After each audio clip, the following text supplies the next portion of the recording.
Serious. Redditors who live in secluded towns, what is the darkest thing that happened in your town but is kept secret? Story 1. A family friend was super drunk. He was walking home and fell unconscious on the road at the bottom of a hill. Another family friend, a small town so we all knew each other, was driving home late. He heard a thump and a crunch when he went over a hill. He got out of the car thinking he hit a wallaby or something, but he instead found his friend dead. Everyone decided to forget what he did because it really wasn't his fault. There was no way he could have seen him asleep at the bottom of the hill in the middle of the road. It was at such an angle that the headlights didn't spot him. It's a bit weird that this has come up, because I drove past a super drunk dude just a few hours ago on my way home from work. He was drunk and stumbling on the road. He fell over and lost a thong. Flip-flop to you Americans. They called the police and told him. They said they'd pick him up and take him home where he would be safe, and didn't want a repeat of what happened back in my hometown to happen to that random drunk guy. Story 2. The daughter of divorced parents was raped to death by mother's boyfriend. She was 6. Her father was contacting CPS and presented evidence that the man was abusing his daughter under her mother's care. Nothing was done about it, until she was life-flighted to Salt Lake where she died of her wounds, and early in the investigation the mother admitted to letting her boyfriend play with her. The worst part is that the abuser and murderer was part of the tribe. All he had to do was stay on tribal lands to not be taken into custody. So while the long process of an FBI investigation and the FBI jumping the correct hoops to make an arrest on tribal land, this man walked freely as long as he was in the reservation. Most people rejected the abuser and murderer entirely, but what hurts more is seeing the people who went out of their way to help him. His family tried to open a food truck where the highway passes through the res so he could have a job. It earned a large protest considering the size of the town, and few out-of-towners stopped for tacos, so they fortunately had to shut down. The man's cousin was a chief, so he was given a job in the dispensary. Some other members of the tribe who worked there walked out on the job and went to the council to try and stop it. Fortunately, as of now, the FBI has taken the mother and boyfriend into custody and they're awaiting trial. I've been called for jury duty twice now and it's been cancelled each time. Story 3. Small town of about 2,000 to 2,500 in the Midwest, when suddenly about a quarter of the population just up and left. No word, no nothing. None of them had kids or extended family, and none of the papers said anything about it. This was back in maybe the late 80s. This happened when I was pretty young, but I just remember one day one of my teachers wasn't there, and I found out from my parents a ton of people had just left overnight. Most personal belongings were taken with them, but mattresses and furniture were still in their houses. I still have no clue what that was about, and when I asked my parents more recently, they said the rumor around town was that all those people worked for the CIA or FBI and were reassigned all of a sudden. Story 4. Not far from where my parents grew up is the town of Skidmore, Missouri, which is honestly a supremely messed up place of weird, sinister stuff. The most commonly known incident is from 1980s when Ken McElroy was shot to death while sitting in his truck with his wife, in front of the pool hall in a town in broad daylight. There were dozens of witnesses who saw the shooting, which came from multiple firearms, but they denied seeing the shooting or who may have been responsible.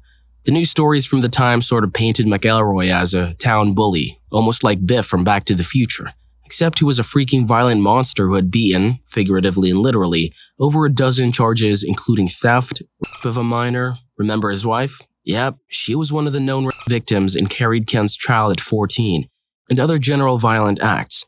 Leading up to his town-sanctioned execution, he had the gall to appeal a 2-year sentence for shooting a geriatric grocer in the neck with a shotgun and nearly him. So why did he do it? Because the grocer asked Ken's daughter to put back a piece of candy she hadn't paid for. People appeared fed up with this rampaging 6'5", 270-pound thug who thought he could get away with rape and wanton violence. So somebody, or a group of somebodies, shot him at least twice and emptied quite a few rounds into his truck. No witnesses, and even his wife who was in the truck refused to identify the shooters. Story 5. Over the summer, there was a guy found hanging from a tree on the sheriff's property. The sheriff disliked this young man and treated him poorly during his incarceration at the county jail. Many witnesses said that the day he got released from jail, the sheriff invited him to his secluded property and told him he could help him get back on his feet.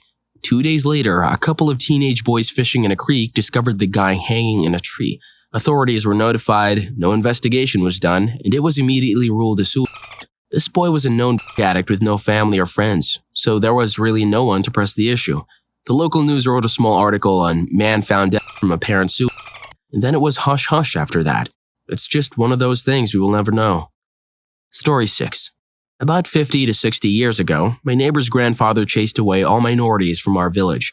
He set their houses on fire and destroyed the properties they left behind, so they never came back. There are very few minorities in my village to this day, even though that guy's long dead. His grandson is married to the only doctor here, and he's a great neighbor. This happened in Hungary, and I don't know of any other similar cases here. The towns nearby have noticeably more minorities, and it got me thinking about why our village has only 2 gypsy families. When I asked my grandma about this, she told me this story, but little else about it. She asked me not to tell this to anyone because only the elders know about it, and some of them deny it ever happened. Apparently, my neighbor's grandfather, let's call him Jay, was one of the loudest against the minorities, mostly gypsies, and he decided they had to go. So one night, he set their houses on fire and they left. To be fair, I highly doubt this was done by a single person over just one night. It's important to note that my grandmother was a child when this all happened, so she might remember some details wrongly, and since nobody has ever talked about Jay's attack, I can't confirm what exactly happened. I myself think that 20 to 30 families can't be thrown out like this overnight, so there are definitely some things that just don't add up. I hope this helps to understand it all a bit better, and feel free to ask more. Story 7. Local high school girl gets in a fight with her mom and leaves to walk to her friend's house. She never makes it. The family reports her missing. I don't remember the exact time frame, but there are leads that don't go anywhere. Then maybe a month or later, a farmer finds a body in his field about 20 miles away. The catch is that it's off the same road as her stepfather, who has records for domestic abuse and even has a file for hitting the same girl on top of the wide variety of abuse against mom and previous partners. Well, this road is the one he takes to work every day. Ultimately, it can't be proven. It was overheard by his coworkers, him saying she had it coming anyways. Now, the mom posts on Facebook a picture of a man and swears up and down that everyone needs to leave her and her husband alone, and that the man on her Facebook is the real killer. It's clear to most locals her husband did it, and she's covering for him. Nancy Grace talked about it on her show for like 2 weeks straight. Story 8. In my hometown, the local high school is very deeply connected with the identity and the community of the town. So some years ago, it came out that one of the original beloved principals of the high school in my town was a pedophile and was molesting boys in the football team. This was happening in the 1950s, but the news came out rather recently when people started stepping forward. The guy was already long dead and gone, so I don't believe there was any legal action. The town just quietly removed his name from any plaques and signs, and there were a few news articles about it, but then that was that. It's a Christian conservative community, so it was a huge blow to the town's image. So not exactly a secret, but most definitely a taboo subject that no one likes to talk about. And sometime after the news came out, there was another beloved teacher at the high school that was caught having a relationship with one of his former students fresh from graduation. This guy was in his 40s, so it was rather creepy. The school totally covered that one up, and there's still speculation as to what happened, but that's the story I heard. All that is known is that the school removed him immediately without a word, and he was not seen or heard from again. All his social media accounts went dark and he vanished. It was really bizarre. Story 9. I don't even live in a secluded town, I would say. It's a big farming community, but it's only 25 minutes either way to a big city. But when I was in high school, a girl in her early 30s was missing for about 6 weeks.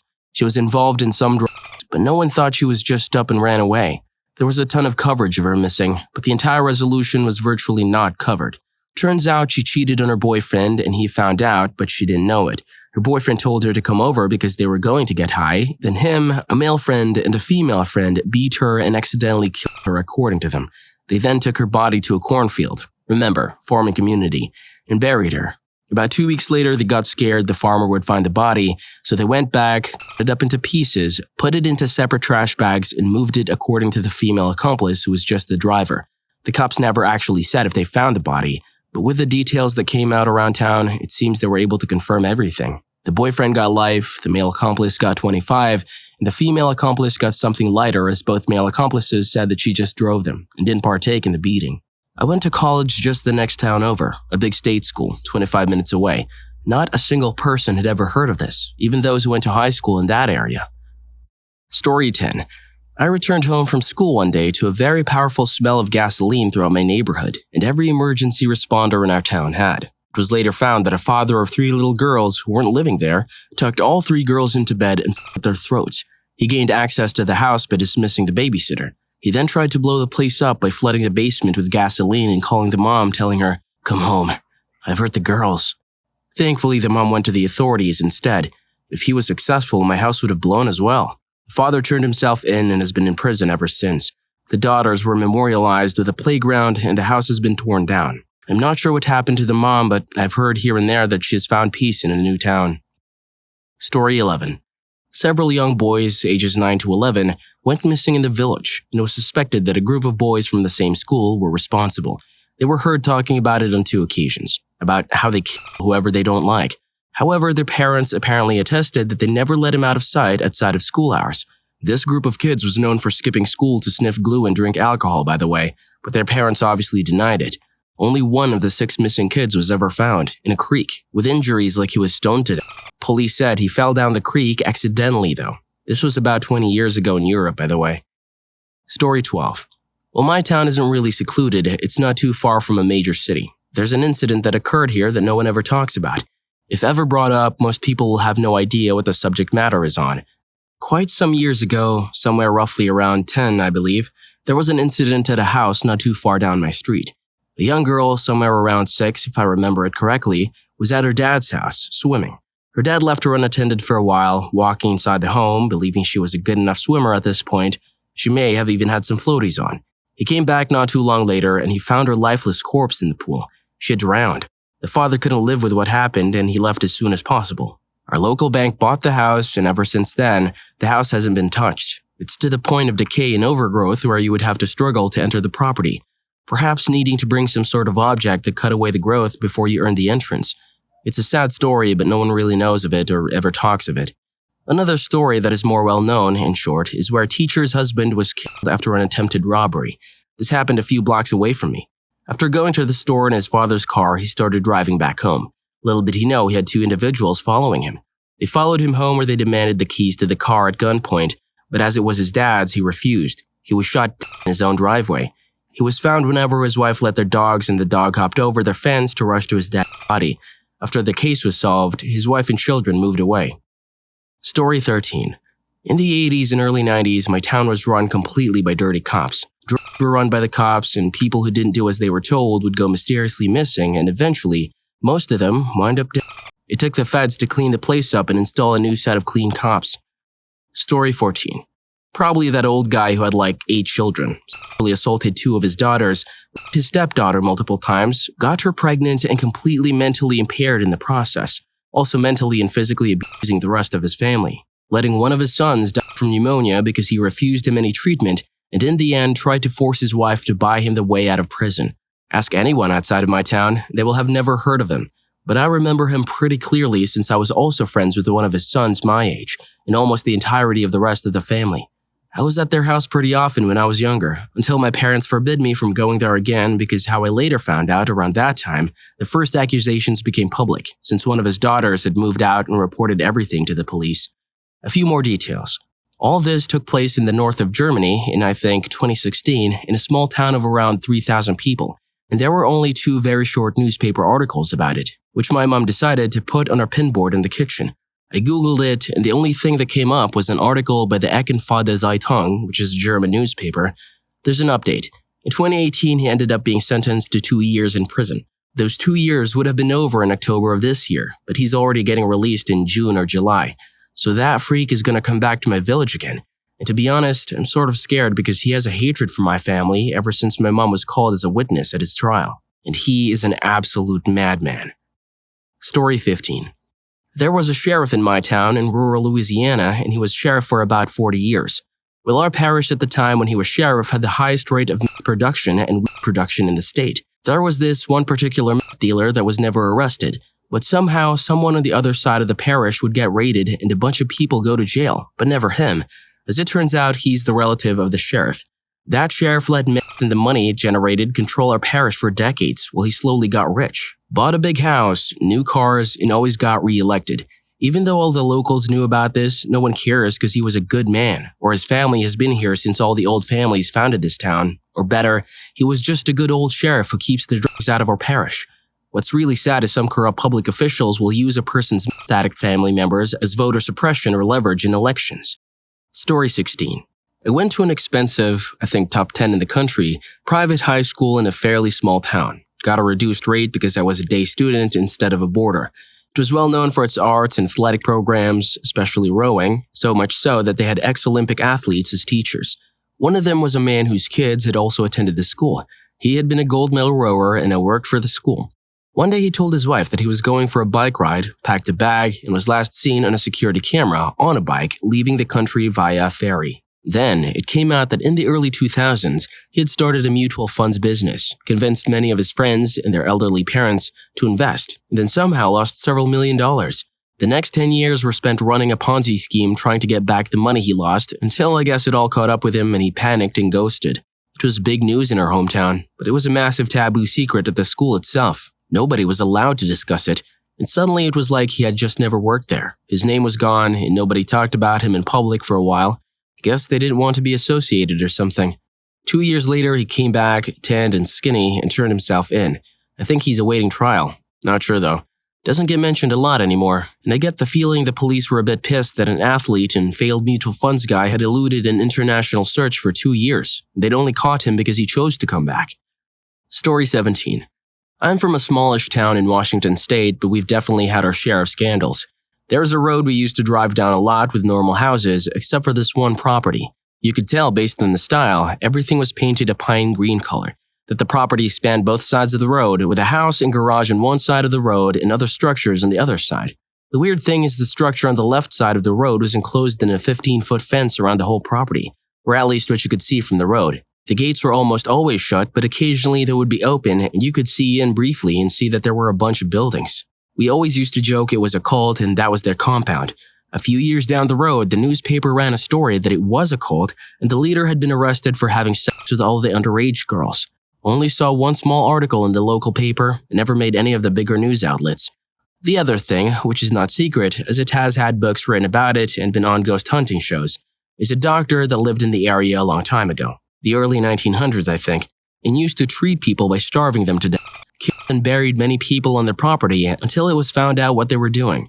The house has been sold multiple times, with the owners always reporting weird things happening. Some owners even let the public through on tours.